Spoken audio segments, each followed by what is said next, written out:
Nabi kita nabi yang terbaik, hadirin mulia. 100 akal yang Allah ciptakan.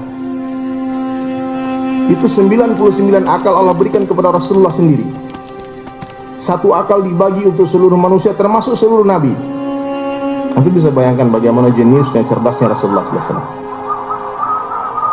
Seluruh kebaikan nabi-nabi, bagaimana tampannya Yusuf alaihissalam, merdungnya surah Daud alaihissalam, sabarnya Ayub alaihissalam, tawakalnya Ibrahim alaihissalam, hikmahnya Sulaiman alaihissalam, kuatnya Musa alaihissalam. Semua kebaikan nabi-nabi Allah berikan kepada Rasulullah SAW. Tentu semua orang-orang intelektual di sini, orang-orang bekerja, pasti orang sekolahan. Orang sekolah dia punya akal, dia berpikir. Pertama yang dia pikirkan, siapa yang menciptakan pikiran saya sehingga bisa berpikir. Hebat. Kalau kita jangan sombong, Pak, ini akal kita, intelektualnya Allah yang beri. Allah bisa jadikan orang yang paling cerdas di dunia menjadi orang paling idiot di dunia dalam hitungan detik. Tinggal Allah konsletkan sedikit otaknya, ketawa sendiri sudah. Berebutan makan di tong sampah mandi.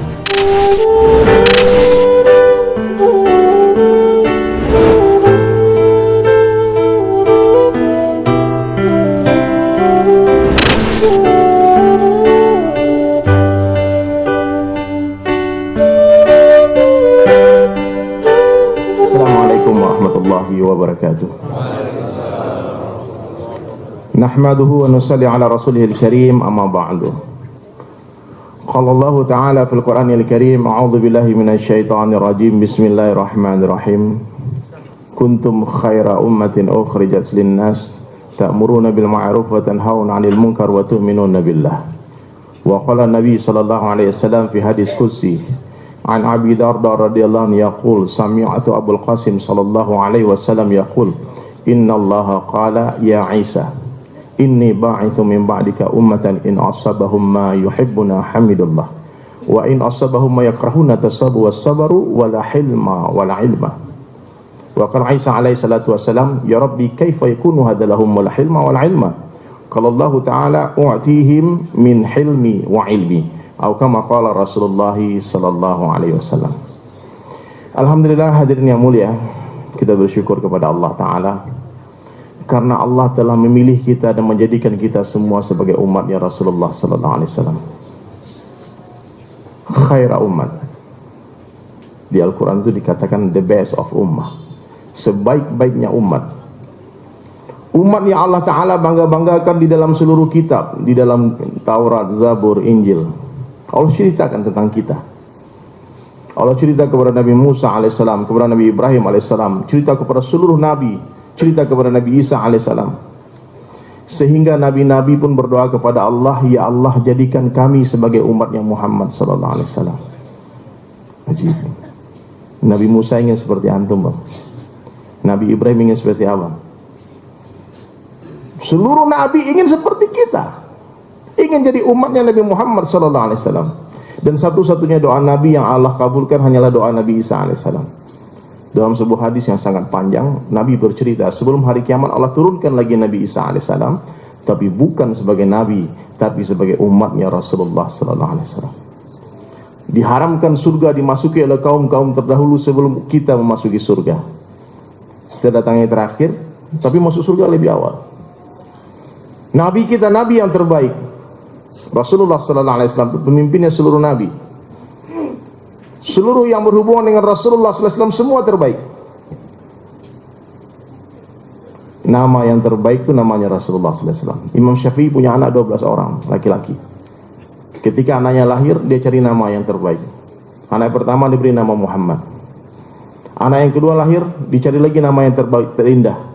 Kemudian diberi lagi nama Muhammad. Sampai 12 nama anaknya Muhammad semua. Satu orang bertanya, ya Imam, kenapa nama anakmu Muhammad semua? Dia bilang, saya sudah mencoba mencari nama yang indah, tapi saya tidak temukan nama yang lebih indah daripada Muhammad.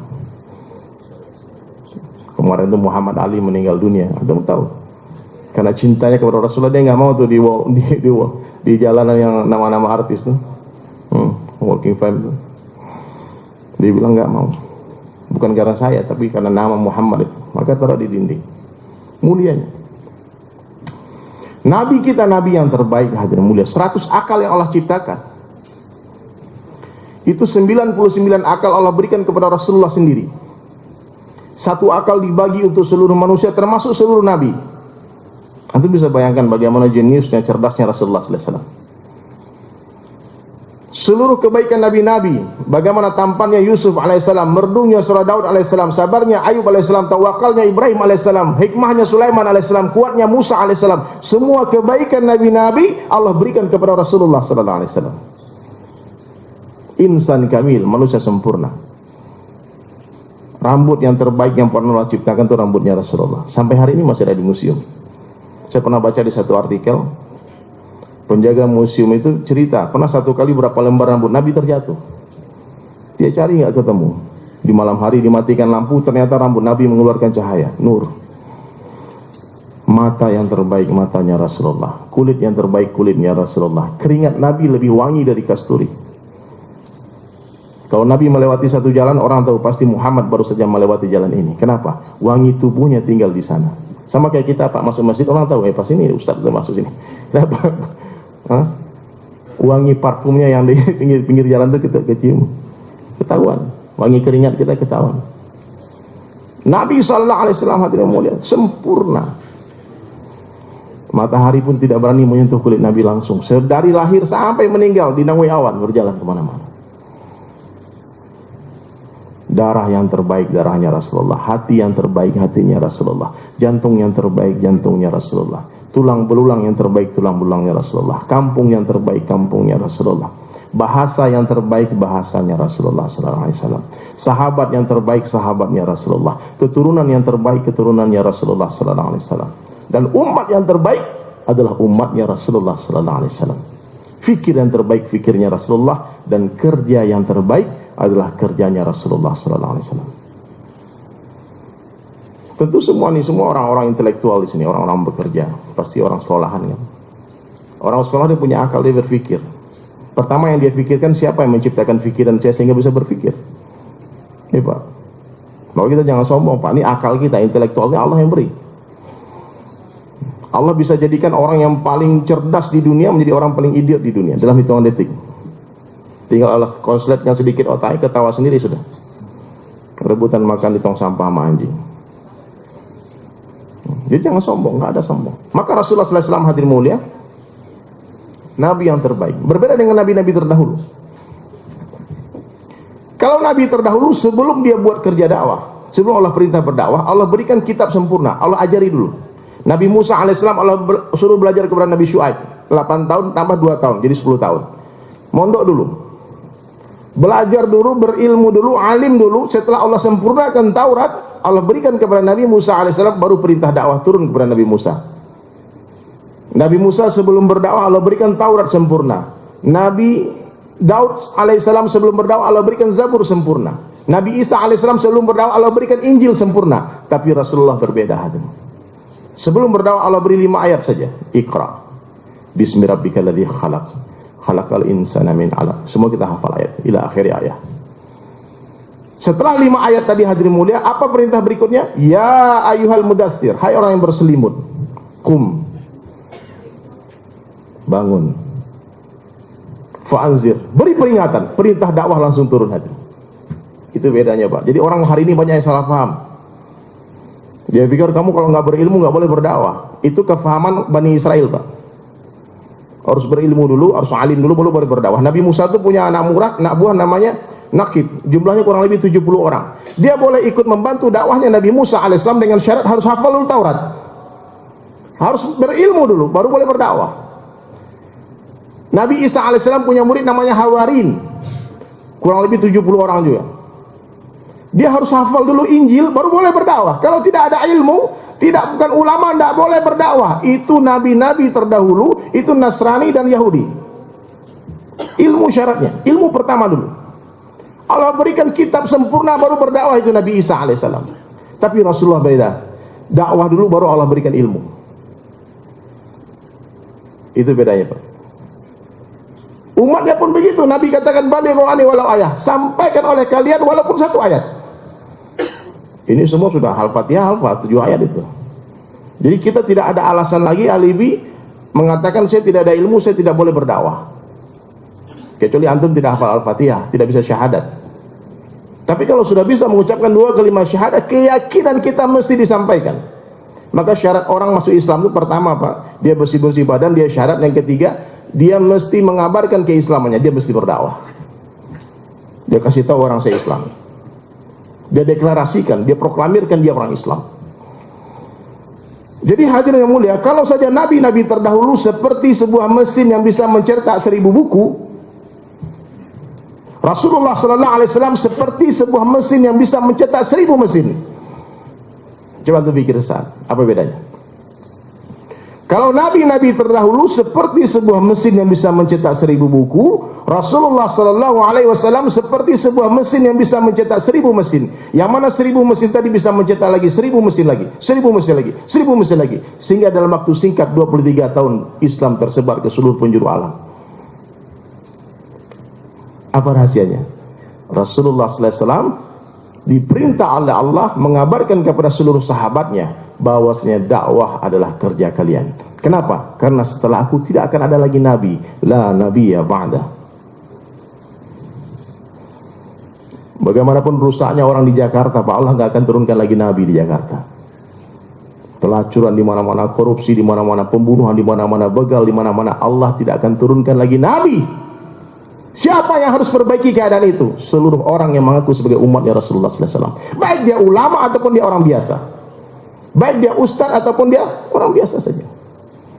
Dia tidak tahu apa-apa. Baik dia pedagang, petani, presiden, gubernur, bupati, semua mesti buat usaha dakwah. Semuanya mesti bekerja sama dalam dakwah. Tidak bisa orang berilmu saja yang berdakwah. Pergi perang itu tidak bisa jenderal semua, Pak. Kopral pun ikut, mayor pun ikut. Tukang pijit diajak juga, tukang masak diajak juga, tukang cuci diajak juga. Semua kita mesti. Kalau kita bersatu dalam dakwah, hadirin mulia, apapun organisasinya, apapun kelompoknya, apapun mazhabnya, apapun kajiannya, bersatu berkasih sayang dalam dakwah, selesai masalah umat. Apapun partainya, semuanya terserah. Apapun sukunya, kita tidak boleh berpecah dalam dakwah, mesti ukhuwah dijaga dalam sini. Ajak manusia kepada Allah. Qul hadhihi sabili ad'u ila Allah. Katakanlah wahai Muhammad kepada seluruh umatmu, hadhihi sabili, inilah jalanku. Ad'u ila Allah, ajak manusia kepada Allah, bukan ajak kepada kelompok, bukan ajak kepada partai, bukan ajak kepada mazhab, bukan ajak kepada golongan kita, bukan, ajak kepada Allah saja. Paham enggak, Pak? Jadi enggak ada lagi asobiah bangga-bangga, Pak. Saya Muhammadiyah ini, terus kenapa? Saya NU nih, terus? Kalau Bapak NU kenapa, Pak? Saya ini orang Padang loh. Terus kalau Bapak orang Padang kenapa? Apa orang Padang lebih baik daripada orang Jawa? Ya kamu nggak ngerti, saya ini orang Arab nih, keturunan Nabi nih. Nggak ada urusan mau keturunan Nabi, mau keluarga Nabi, kalau kamu nggak bertakwa, hina dalam pandangan Allah. Yang mulia hanya bertakwa saja. Nah, jadi hadirin mulia, dijelaskan di dalam Al-Quran, kita mesti berbangga kepada nisbat satu Islam.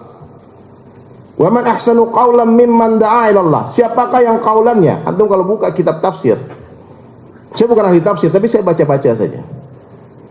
Itu ulama menjelaskan qaulan itu maknanya perkataan, perbuatan, dan tulisan.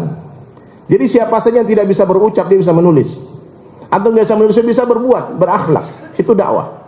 Mimman da'a ila Allah, daripada orang yang berdakwah kepada Allah. Jadi kaulan itu disamakan dengan dinan. Siapakah yang agamanya yang lebih baik daripada orang yang berdakwah mengajak manusia kepada Allah? Siapa, Pak? Pertanyaan Allah tidak perlu dijawab karena tidak ada jawabannya. Sampai detik ini, Pak, setiap majelis saya tanyakan, Ustadz, Kiai, Tuan Guru, Ajengan, Maulana, Syekh, tolong jawab pertanyaan saya. Apakah ada perintah Allah yang lebih besar dari dakwah? Sampai hari ini belum ada satu orang pun yang berkicau mengatakan ada. Orang sholat belum tentu dakwah, Pak. Sholat dakwah itu kata Rasulullah SAW umul fardu, ibu dari segala amalan. Kalau kita dakwahkan itu dakwah, insya Allah orang yang kita dakwahin dia akan sholat, dia akan zakat, dia akan puasa, dia akan haji. Tapi orang haji belum tentu dakwah, orang zikir belum tentu dakwah, orang kajian belum tentu dakwah. Tapi orang dakwah pasti belajar. Dia pasti akan haus akan ilmu. Dia pasti akan sholat.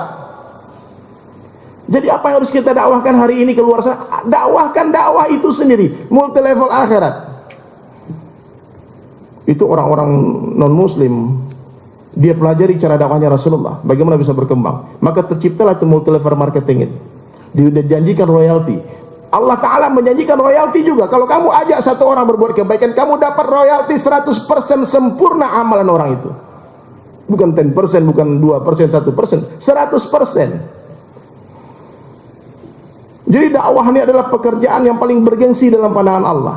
Perintah Allah yang paling dahsyat, perintah Allah yang paling besar. Kenapa? Karena Allah sendiri buat dakwah. Wallahu yad'u ila daris salam. Sesungguhnya Allah itu dai, mengajak manusia kepada surga. Kalau Allah Subhanahu wa ta'ala Allahu Akbar, maka sudah tentu kerja Allah kerja yang maha besar. Dan orang-orang yang buat dakwah adalah orang-orang besar dalam pandangan Allah. Janji yang Allah janjikan, pahala yang Allah janjikan hadirin mulia untuk orang buat dakwah begitu besar. Bahkan tidak ada pahala yang lebih besar daripada pahala dakwah. Kalau saja pahalanya begitu besar mengajak orang kepada Allah hadirin mulia, maka meninggalkan dakwah dosanya sangat besar. Dakwah itu bahasa Arab, kalau bahasa Indonesianya artinya mengajak, bukan mengajar, Pak. Ceramah ini Pak, gerak lidah, Pak. Mudah, ini bagian kecil dari dakwah. Dakwah itu amal agama sempurna. Kadang dengan pakaian kita, dengan muamalah kita, muasyarah kita. Bapak berdagang, transaksi, orang bisa dapat hidayah. Masya Allah, orang Islam dagang luar biasa ya, dia ceritakan aib-aib barangnya. Ini mobil Pak, saya jual Pak, ya pernah turun mesin 3 kali Pak. Kalau dibawa mogok-mogok terus Pak, silahkan Pak, Bapak beli dengan harga berapa. Nah itu cara berdagang orang Islam. Tapi kalau mobil Bapak pernah turun mesin, pernah tabrakan, gak diberitahu, itu hasil transaksi jual beli muamalahnya haram gitu.